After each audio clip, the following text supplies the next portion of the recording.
Hi everyone, it's Mari. Thank you so much for stopping by the channel today. I'm going to be creating this rustic floral mini slimline card that you can see on the screen here. I'm going to do a bunch of die cutting for my project today, and I'm mainly going to be using the dies from the Spring Bouquet and Tropical Bouquet die sets. These are standalone die sets that are fantastic for building some really fun projects. Now, I wanted to kind of get a little bit messy today and do a little bit of mixed media for my project. So I'm going to use a bunch of Lindy's Stamp Gang Magicals on some watercolor paper. Now what I'm going to do is just mix up the colors in the little palette there that you see to the right by putting some water in the little wells and then putting the powder in and mixing it up. I'm going to apply some water to the paper and then apply the pigment to that little area of water on my watercolor paper. And I'm working with two different sets of Lindy's Magicals. I'm working with Industrial Chic and Alexandra's Artists. And at this point, when I was going to be creating the card or thinking about the card to create, I hadn't really chosen a color scheme. I actually was really inspired by these colors of Lindy's. And so what I did was I swatched out a whole bunch of colors on my watercolor paper here. And then after I had them all swatched out and dried, I decided which of these colors I wanted to use. And so I just took my dies and I die cut a bunch of these different colors to create my card. So look at how pretty all of these really fun colors are. I really like that steampunk color and the kind of that steel gray color. Really love that blue in the Alexandra's Artists. I think that one's called Jana's Jade. And so you'll see that color scheme unfold here as I create my card. I also wanted to use the Barnwood Planks dies. This is one of my favorite standalone dies from Honeybee. It's a really fun way to create some texture on your card. And so what I did was I cut that from some Simon Says Stamp Fog cardstock. And now what I'm going to do is apply these different sizes of planks onto my slimline card front. So I have a piece of white cardstock cut to 6x3, which is kind of the traditional mini slimline size.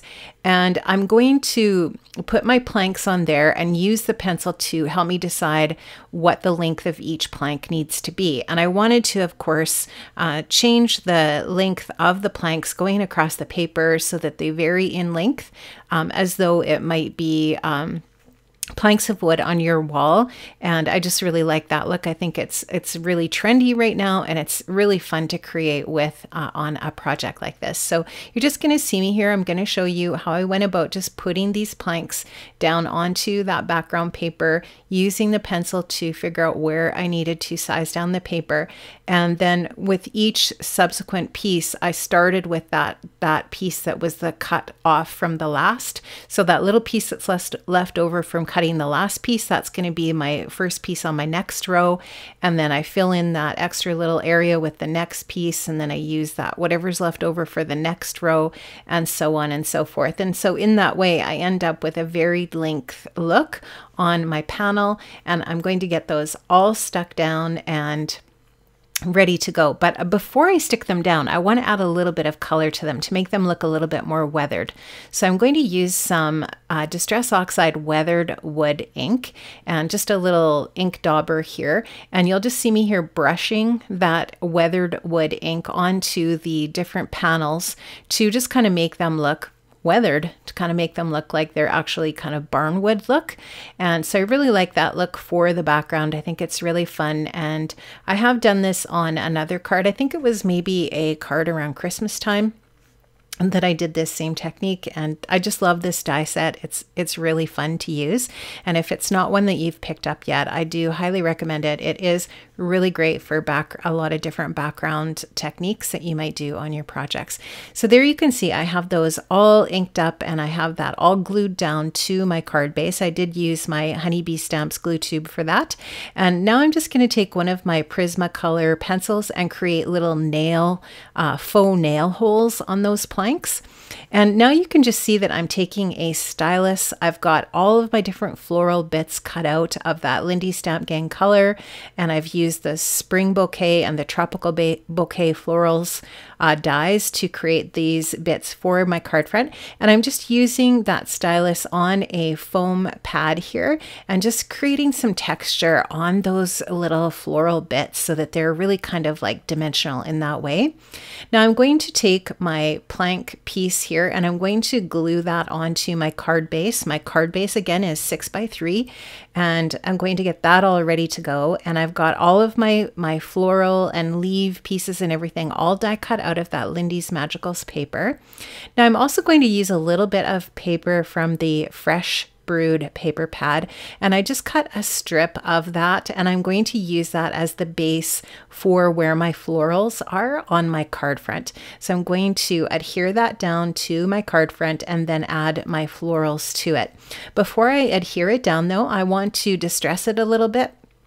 So I'm going to do a combination of inking with some vintage photo distress ink, and I'm also going to use my paper distressing tool here. So I'm going to I'm going to ink it up a little bit, and then I'm going to distress the edges, and then I'm going to ink it a little bit more. So here's just the first little bit of inking with that ink dauber there. I'm just adding just a tiny little bit of definition to the edges of the paper with that vintage photo ink.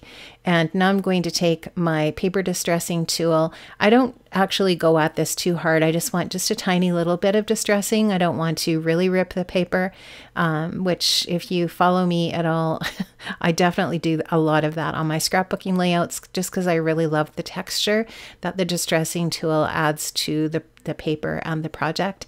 And now I'm just going to again add a little bit more, but mostly just to the corners of the paper with that vintage photo ink. Really like how that gives it the aged look, and which really contributes to the rustic theme of this card. So I will just take some adhesive here and add that onto my card now. And like I said, that is going to be the piece that sort of is the home or the background for all of the little floral bits that I'm going to be adding to this card.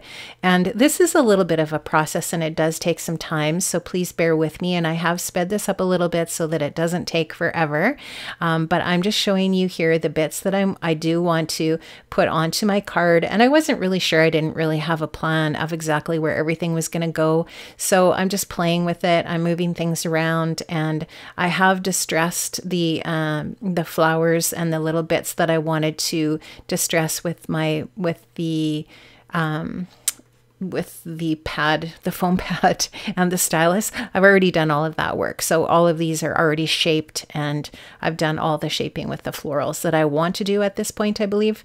And now you can just see that I'm adding some things with glue dots and some things with foam adhesive to create the layers. And some things I'm actually putting down right flat to that patterned paper, so that we just get a little bit of dimension and high and low points with those florals as they bounce down that patterned paper from top to bottom.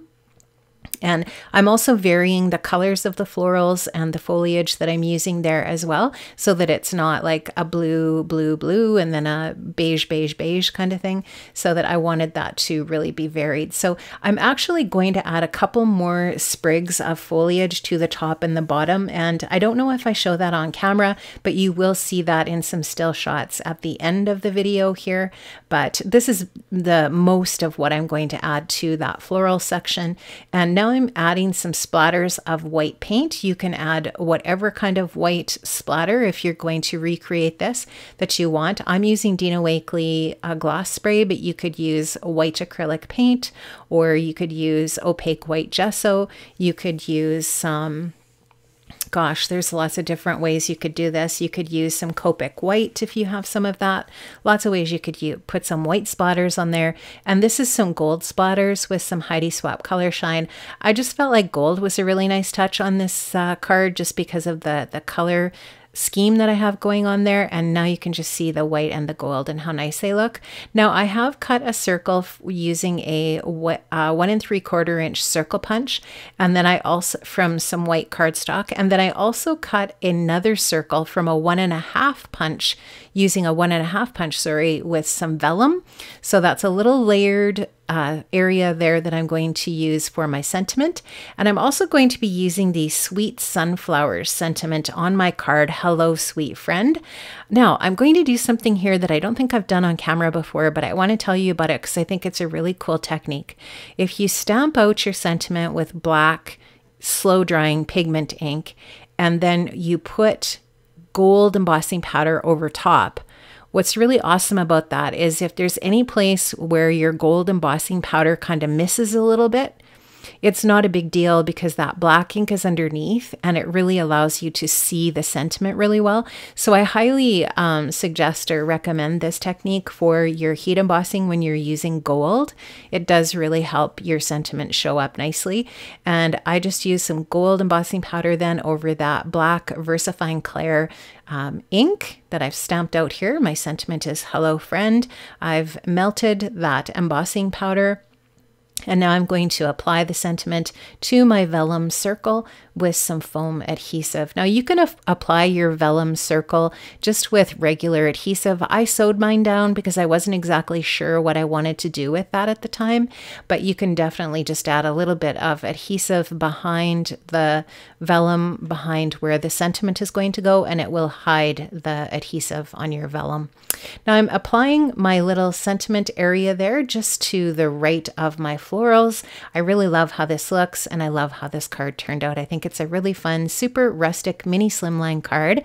It took me a little while to make this card, but it was totally worth it. I love the dimension. I love the color scheme. I think it's really super pretty and soft, and definitely a style that really speaks to me. I love this style of card. I think it's super pretty. Now I have given you some close-up shots here of the card so you can see what I did also add. I added some Farm Fresh gold gems, gem stickers there in 3 places. You can see 2 at the bottom of the card here, and you'll see another one kind of near the top on one of the leaves.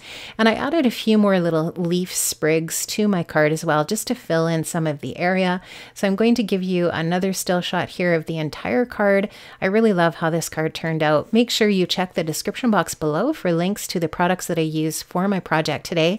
If you haven't subscribed yet to Honeybee Stamps, make sure you subscribe to the YouTube channel and like and comment and share this video. We'll see you another time, guys. Have an amazing day. Bye-bye.